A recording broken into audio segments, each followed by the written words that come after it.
கிவா பலண்டகோமே நன்றி மூலாசரண மந்திரத்துமணி அவர்களே.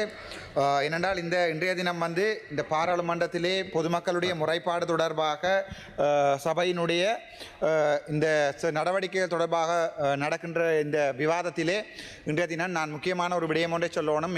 மனத்தில் மிகவும் கவலையோடு இதுவரைக்கும் பாராளுமன்ற உறுப்பினராக 2 வருடங்கள் நான் என்னுடைய காலத்தை கழித்திருக்கிறேன் கிட்டத்தட்ட. அதிலே அன்றைய தினம் கிளிநொச்சியிலே நடந்த சம்பவம், கிளிநொச்சி ஒருங்கிணைப்பு குழு கூட்டத்திலே நடந்த ஒரு சம்பவம் ஒன்றை உங்களுக்கு இந்த நிமிடத்திலே நான் சொல்ல விரும்புகிறேன்.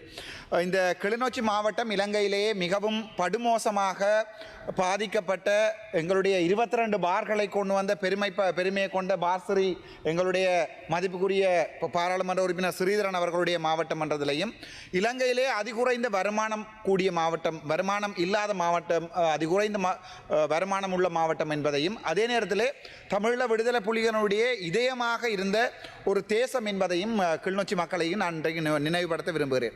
அந்த கிளிநொச்சி மண் இன்றைய தினம் இவ்வளவு மோசமாக படுமோசமாக இந்த ஒரு அபிவிருத்திகளுமே இல்லாமல் மாறி போயிருப்பதற்குரிய முக்கியமான காரணங்கள் கிளிநொச்சியிலிருந்து இதுவரைக்கும் தெரிவு செய்யப்பட்டிருக்கின்ற பாராளுமன்ற உறுப்பினர்களுடைய அடிப்படை அறிவு தொடர்பான மிகவும் நாங்கள் கவலைப்படுகின்ற ஒரு விடயம்.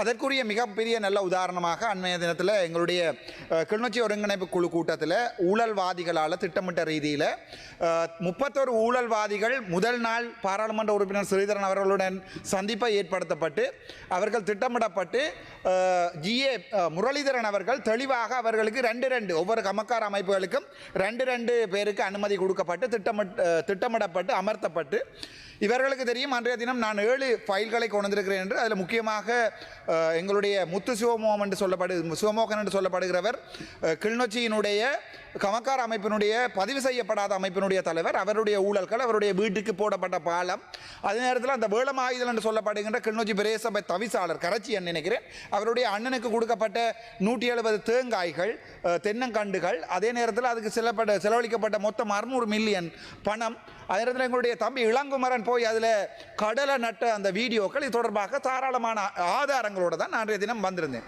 ஆனால் மிகவும் பெரிய கவலை என்னென்றால் எங்களுடைய மதிப்புக்கும் அன்புக்கும் பாசத்துக்கும் நேசத்துக்கும் உரிய எங்களுடைய எல்லாத்துக்கும் உரிய அமைச்சர் சந்திரசேகர் அவர்கள் என்னை அன்றைய தினம் படுகேவலமாக விமர்சித்து வெளியே போடா நாயே என்கின்ற அந்தளவு கேவலமாக என்னிடம் அவரை நேர கதைக்கின்ற அளவுக்கு ஒரு பாராளுமன்ற உறுப்பினர்களை வடக்கு மாகாணத்திலே மக்களுடைய வாக்குகளால் சுயாதீன பாராளுமன்ற சுயேட்சை பாராளுமன்ற உறுப்பினராக தெரிவு செய்யப்பட்ட 76 வருடம் இலங்கை வரலாற்றிலே முதலாக மக்களால் கட்சி அடிப்படைகள் என்று தெரிவு செய்யப்பட்ட ஒரு பாராளுமன்ற உறுப்பினரை தேசிய பட்டியலிலே வந்திருக்கின்ற இந்த எங்களுடைய பாராளுமன்ற மதிப்புக்குரிய அமைச்சர் சந்திரசேகரன் அவர்கள் மிக கேவலமாக நடத்தினது என்னை நோக்கிய ஒரு அடக்குமுறை அல்ல, என்னை நோக்கிய ஒரு விமர்சனம் அல்ல.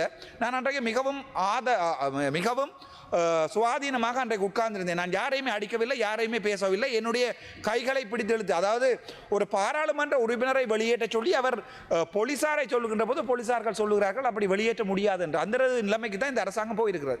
இங்கே நான் உங்களுக்கு ஒன்று சொல்ல விரும்புகிறேன் என்றால், இந்த கிளிநொச்சி மாவட்டம் இந்த நிலைமைக்கு வந்திருப்பதற்குரிய முக்கியமான காரணம் அந்த ஊழல்கள். கிளிநொச்சி மாவட்டம் முழுக்க நிறைந்திருக்கின்ற ஊழல்கள். வடக்கு மாவட்டத்தை பொறுத்த வரைக்கும் இதுவரைக்கும் சுகாதாரத்துறை இவர்கள்லாம் சொல்வார்களே, நீங்கள் லஞ்ச ஊழல் ஆணைக்குழுவில் முறைப்பாடு செய்யவில்லையா என்று சொல்லுகின்ற இந்த அதிபுத்திசாலிகளுக்கு சொல்லுகிறேன். ஏற்கனவே தெல்லிப்பளை ஆதார வைத்தியசாலை தொடர்பாக லஞ்ச ஊழல் ஆணைக்குழுவிலே நான் முறைப்பாடு செய்திருக்கிறேன் 2 வருடங்களுக்கு முன்னர்.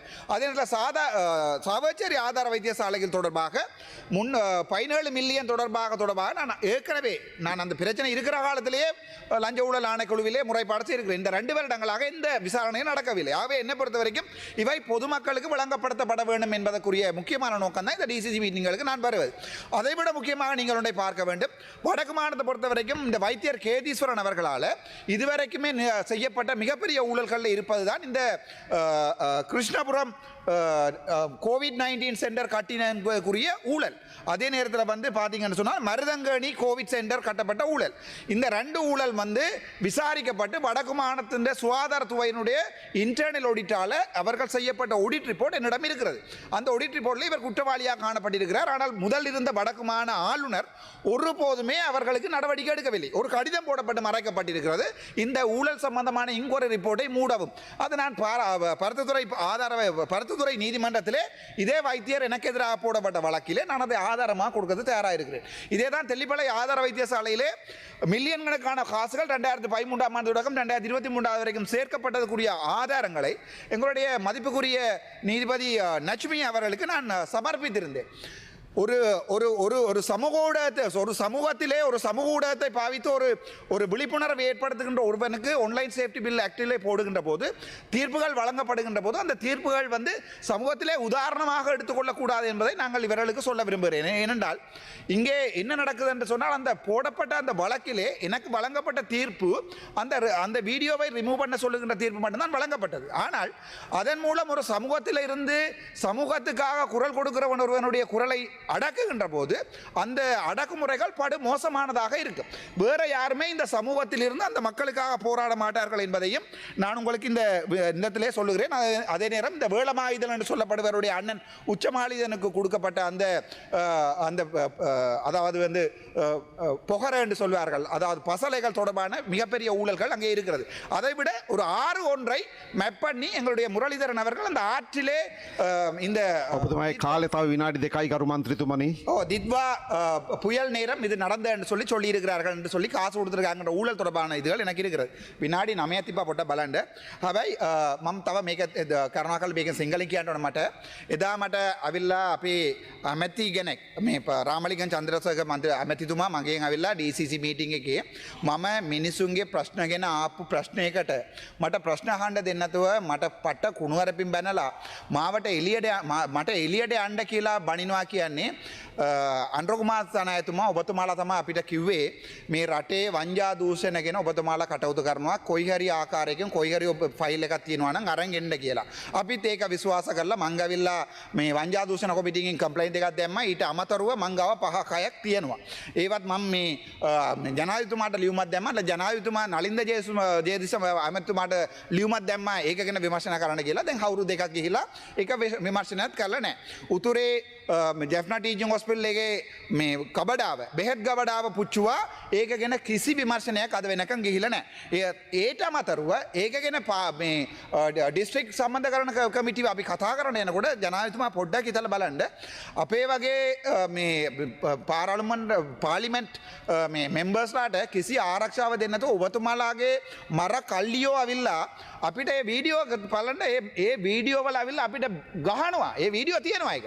ඊට අමතරව අපිට නඩුවක් දාලා අපිට මේ ආරක්ෂාව දෙන්න නැත් බෑ කිව්වා. අන්තිමට අපිට ගිනියාවි දීලා ඒක තව ඒක එළියට ගත්ත එකට නඩුවක් දාලා හිරේ කරා. ඒ නිසා මම විශ්වාස කරනවා අර අපේ ඇමති මේ ජනාධිපතිතුමා නිකන් අර ජෝසිද රාජපක්ෂගේ පරණ 2009 2013 ගහපු බඩුවක් හොයාගෙන අවිල්ලා ස්ටේට්මන්ට් අරන් ඒක කරන්නේ නැතුව උතුරේ මේ ඇති වෙන්න තියෙනවා මේ වංජා දූෂණ ගැන.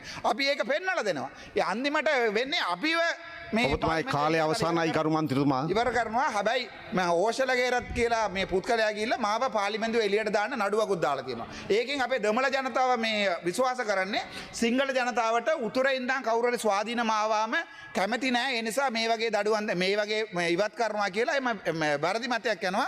හැබැයි මම මේ වැඩි කාලේ මේ පාර්ලිමේන්තුවේ ඉන්නේ මේ ඔබතුමාට වැඩි කාලේ මේ කරදර කරන්නේ නැහැ. තව සති 2යි සති 3යි ඉන්නේ.